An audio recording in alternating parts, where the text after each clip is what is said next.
അപ്പോൾ രാവിലെ തന്നെ നൂഡിൽസ് കഴിച്ചിട്ട് ഒരു ഡേ തുടങ്ങാമെന്ന് വിചാരിച്ചു. അപ്പോൾ രാമേനാണ് കഴിക്കുന്നത്. ഞാൻ ആദ്യമായിട്ടാണ് രാമേൻ കഴിക്കുന്നത്. മാഗി പോലെ ഉണ്ടായിരുന്നോളോ. അങ്ങനെ രാമേനൊക്കെ കഴിച്ചിട്ട് ഇന്ന് നമ്മൾ പോകാൻ പോകുന്നത് കൊല്ലത്തോട്ടാണ്. ഞാനും പപ്പയും കൂടെയാണ് പോണത്. അപ്പം നേരെ റെയിൽവേ സ്റ്റേഷനിൽ വന്ന ടിക്കറ്റ് ഒക്കെ എടുക്കുവാണ്. അങ്ങനെ ഞങ്ങൾക്ക് സെക്കൻഡ് പ്ലാറ്റ്ഫോമാണ്. അപ്പം ഞങ്ങൾ അങ്ങോട്ട് പോവുകയാണ്.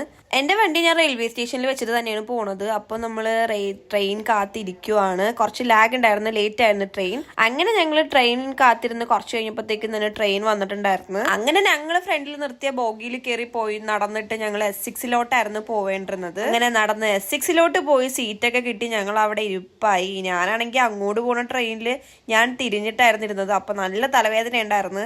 അങ്ങനെ കുറച്ചു നേരം കഴിഞ്ഞപ്പോഴത്തേക്കും തന്നെ കൊല്ലം എത്തി. ഒരു 25 മിനിറ്റ്സ് ഒക്കെ കഴിഞ്ഞപ്പോഴത്തേക്കും കൊല്ലം എത്തി. അങ്ങനെ ഞങ്ങൾ അവിടെ നിന്ന് ഇറങ്ങിയിട്ട് ഒരു ഓട്ടോയും പിടിച്ചിട്ട് നമുക്ക് പോവേണ്ട സ്ഥലത്തോട്ടാണ് പോകുന്നത്.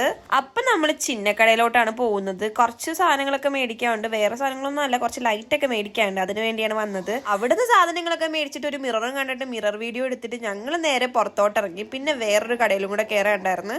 ഇറങ്ങിയപ്പോഴത്തേക്ക് അത്ര മഴയൊന്നും ഇല്ലായിരുന്നു. അടുത്ത കടയിൽ പോയി സാധനം മേടിച്ചപ്പോഴും മഴയൊന്നും ഉണ്ടായിരുന്നില്ല. അത് കഴിഞ്ഞ് അടുത്ത സ്ഥലത്തോട്ട് പോവാൻ വേണ്ടി തുടങ്ങിയപ്പോഴത്തേക്ക് ഒടുക്കത്തെ മഴയായിരുന്നു. അവിടെ നിന്ന് ഇറങ്ങിയിട്ട് ഞങ്ങൾ ഒരു സ്ഥലത്ത് കയറി നിന്ന് പിന്നെ വീണ്ടും കുറച്ചും കൂടെ ഫ്രണ്ടിലോട്ട് നടന്നിട്ട് അവിടെയും കയറി നിന്നിട്ടുണ്ടായിരുന്നു. പിന്നെ ഞങ്ങൾ വിചാരിച്ച എന്തായാലും ഒന്ന് ആഞ്ഞ് നടന്നാൽ എത്താവുന്നേ ഉള്ളൂ എന്ന് വിചാരിച്ചിട്ട് ഞങ്ങൾ വീണ്ടും നടക്കാൻ തുടങ്ങി. അപ്പൊ ഫ്രണ്ടിലേ പോവാണ്. ഞാനിവിടെ ഹെഡ്ഫോണൊക്കെ സേഫ് ആക്കി വെക്കുവാണ്. നടക്കാൻ വേണ്ടി സ്റ്റാർട്ട് ചെയ്തപ്പോഴത്തേക്കും വിചാരിച്ചത് ഇപ്പൊ എത്തുമെന്ന്. പക്ഷെ നടന്നു തുടങ്ങിയപ്പോഴത്തേക്കാണ് ഒരു വിധത്തിലും എത്തുന്നില്ല എന്നുള്ള കാര്യം ഞങ്ങൾ റിയലൈസ് ചെയ്തത്. എന്നാലും ഞങ്ങൾ റെസ്റ്റോറന്റിൽ എത്തി. ഞങ്ങൾ ഇവിടെ എത്തിയത് വാരിയല് ബിരിയാണി കഴിക്കാൻ വേണ്ടിയിട്ടാണ്. ഫേമസ് ആയിട്ടുള്ള ഞങ്ങളുടെ ഒപ്പം കൊച്ചപ്പനും കൂടെ വന്നിട്ടുണ്ടായിരുന്നു. ഞാൻ വീഡിയോ എടുത്തപ്പോഴത്തേക്കുള്ള ഒരു റിയാക്ഷൻ ആണ് അവിടെ നിങ്ങൾ കാണുന്നത്. കൊച്ചപ്പൻ ഞങ്ങൾ ഇവിടെ വന്നിട്ടാണ് ഞങ്ങളുടെ ഒപ്പം ജോയിൻ ചെയ്തത്. അങ്ങനെ നമ്മുടെ മെയിൻ സംഭവം വാരിയൽ മന്തി ടേബിളിന്റെ ഫ്രണ്ടിൽ കൊണ്ട് തന്നെ വെച്ചിട്ടുണ്ടായിരുന്നു. അങ്ങനെ അവിടുത്തെ ആ സോഫ്റ്റ് വാരിയൽ എന്ന് വരുന്ന ആ ഒരു മീറ്റൊക്കെ കഴിക്കാൻ അടിപൊളി ടേസ്റ്റ് ആയിരുന്നു. ആ റൈസ് തന്നെ അടിപൊളി ഫ്ലേവർ ആയിരുന്നു. ഞങ്ങൾ അത് ഫുള്ള് കാലിയാക്കി. ആ പ്ലേറ്റ് ഒക്കെ ഫുള്ള് കാലിയാക്കിയിട്ടുണ്ടായിരുന്നു. അതിന്റെ ഒപ്പം ഒരു മൊയ്റ്റോ കൂടെ കുടിച്ചപ്പോഴത്തേക്ക് ആഹാ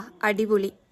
അങ്ങനെ ഫുഡൊക്കെ കഴിച്ചിട്ട് ഞങ്ങൾ അവിടെ നിന്ന് ഇറങ്ങിയിട്ട് നേരെ കാറിലോട്ടാണ് പോയത്. കൊച്ചപ്പൻ കാറിലാണ് വന്നത്. അപ്പൊ ഞങ്ങളുടെ ഒപ്പം കൊച്ചപ്പൻ തിരിച്ച് കൊണ്ട് വരുവാണ്. അങ്ങനെ കാറിലൊക്കെ കയറിയിട്ട് ഞങ്ങൾ മേടിച്ച സാധനങ്ങളൊക്കെ മേടിക്കാൻ വേണ്ടിയിട്ടാണ് ആദ്യം പോയത്. സാധനങ്ങളൊക്കെ എടുത്ത് വണ്ടിയിൽ വെച്ചപ്പോഴത്തേക്കാണ് നമ്മൾ ആ സത്യം മനസ്സിലാക്കുന്നത്. വണ്ടിയുടെ ടയറിന് എന്തോ ഒരു പ്രശ്നം, കാറ്റ് കുറവാന്നാണ് ഞങ്ങൾ ആദ്യം വിചാരിച്ചത്. അതുകൊണ്ട് തന്നെ കാറ് കാറ്റടിക്കാൻ വേണ്ടി കൊണ്ടുപോയി. അങ്ങനെ ഞാനും പപ്പയും കൂടി ആണെങ്കിൽ കാർപ്പറ്റ് നോക്കാൻ വേണ്ടി പോയിട്ടുണ്ടായിരുന്നു. അങ്ങനെ കാർപ്പറ്റ് ഒക്കെ നോക്കിയിട്ട് നേരെ കാറിന്റെ അടുത്തോട്ട് വന്നപ്പോഴേക്കാണ് വീണ്ടും ഒരു സത്യം കൂടി ഞങ്ങൾ അറിയാം. കാറിന്റെ ടയർ മാറ്റിയാലേ ഇനി വണ്ടി മുമ്പോട്ട് പോകത്തുള്ളൂ എന്തായാലും ഉറപ്പായിരുന്നു. അങ്ങനെ ടയറൊക്കെ മാറ്റിയിട്ട് ഞങ്ങൾ നേരെ വീട്ടിലോട്ട് പോവുകയാണ്. ബീച്ച് റോഡ് വഴിയാണ് ഞങ്ങൾ വീട്ടിലോട്ട് പോകുന്നത്. അങ്ങനെ നേരെ ഞാൻ റെയിൽവേ സ്റ്റേഷനിൽ ഇറങ്ങി. കാരണം എന്റെ വണ്ടി അവിടെ ഇരിപ്പുണ്ടല്ലോ. അങ്ങനെ റെയിൽവേ സ്റ്റേഷനിൽ ഇറങ്ങിയിട്ട് ഞാൻ നേരെ